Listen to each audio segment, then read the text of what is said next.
Is birth control vegan? Are there animal bits in your naughty bits? Can I say that? Hi, it's Emily from Bite Size Vegan, and welcome to another Vegan Nugget. Now, a while back, I did a Q&A video where I talked about sex and how your sex drive can be significantly increased by eating a healthy vegan diet. But of course, the logical outcome of an increased sex drive is, well, sex. And the logical outcome of sex is, hopefully you know this, babies. But what if you're newly vegan and all hot and bothered, but you don't want to procreate? Just practice. Well, you will need some form of birth control. And believe it or not, the most commonly used forms of birth control are not vegan. Now, there are two elements to the unvegan nature of birth control. First is the fact that most, if not all, methods have been tested on animals. And second is the fact that many birth control methods actually contain animal products. So I'm going to walk you through some of the more common methods and offer some humane alternatives. Method number 1, condoms and other barrier methods. The most common barrier method utilized is condoms. Condoms are non-vegan on both counts. They are both tested on animals and they contain animal products, namely casein, the primary protein found in coagulated or curdled milk and cheese. Just what you want all over your naughty parts, right? Now, this also includes other barrier methods like dental dams and latex diaphragms. Luckily, there are vegan barrier options. There are actually several different vegan condom and dental dam brands available today that are casein and animal testing free, as well as silicone diaphragms which do not contain casein. One option that's very vegan friendly is the FEM cap. It's a small cap that fits right over the cervix. The disadvantages of the FEM cap is that it has to be inserted before sexual arousal, so you kinda have to see it coming and be prepared. Though penciling in your romantic trysts kinda kills the mood. Also, the FEM cap has to be used in conjunction with a spermicidal gel, many of which are tested on animals, chocked full of hormones, and can cause irritation. But there are vegan, hormone-free spermicidal gels available. Please refer to the blog post to this video, linked in the video description, for information about and links to the various vegan options mentioned in this video, as well as other articles and websites for reference. Method number 2, oral contraceptives and other hormonal options. Again, this one is a twofer. Every medication created currently has to go through animal trials, at least in the United States, despite the fact that animal testing has been proven time and again to not only be inaccurate, but also dangerous for humans in its false predictions. You can watch my multi-video series on animal testing for more information about that. Aside from the animal testing element, many birth control pills contain lactose as an ingredient, another dairy derivative. Back in the day, and perhaps still with some products, some of the hormones in birth control, namely Premarin, were made from dehydrated horse urine.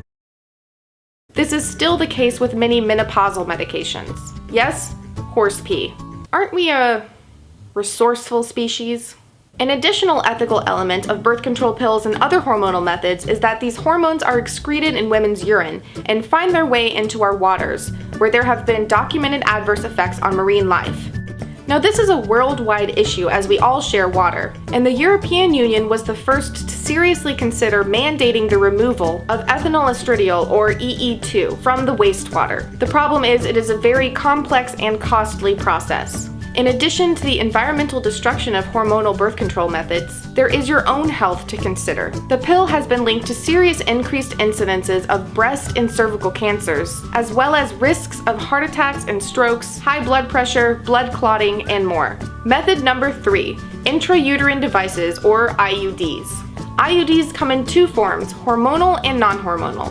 They are small, T-shaped objects implanted in the uterus. While the hormonal sources of any birth control aren't always crystal clear, the non-hormonal copper IUD is animal-free. However, both forms of IUDs have been through animal testing. Method number 4, sterilization. There are sterilization procedures available for both men and women. Unfortunately, with our society as it is, these surgical procedures were at some point tested on animals. However, unlike pharmaceuticals, they do not require repeat testing. Men can very easily get a vasectomy in an outpatient procedure, and women can either have a surgical tubal ligation or a non-surgical fallopian tube implantation, called the Escher. This is also an outpatient procedure and done under twilight anesthesia. Unlike a vasectomy and some forms of tubal ligation, however, the Escher is permanent. So be sure that you do not want any children. Method number 5, natural methods. These are of course the most vegan of all birth control methods, but also in many cases the most unreliable. Within this category are things like natural family planning, the rhythm method, fertility monitors, and abstinence. Using a fertility monitor with your natural family planning is probably the best bet if you want to go this route. There are a number of different monitors available and they help you use your body's natural cues to know when you are fertile. Of course, this means that you must abstain from sex during those fertile times, and there's no 100% guarantee, though that goes for any of these methods outside of a properly performed sterilization. So that's my rundown of the most commonly used birth control methods and some alternatives. I hope you found this informative, and hopefully all of the facts and figures didn't kill the mood too much.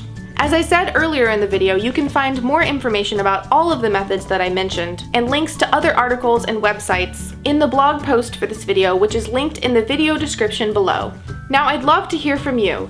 If you're vegan or vegan curious and sexually active and not wanting babies at the moment, and don't think that me asking this is completely inappropriate and an invasion of your privacy, let me know what method you use. Give the video a thumbs up if it got your motor running.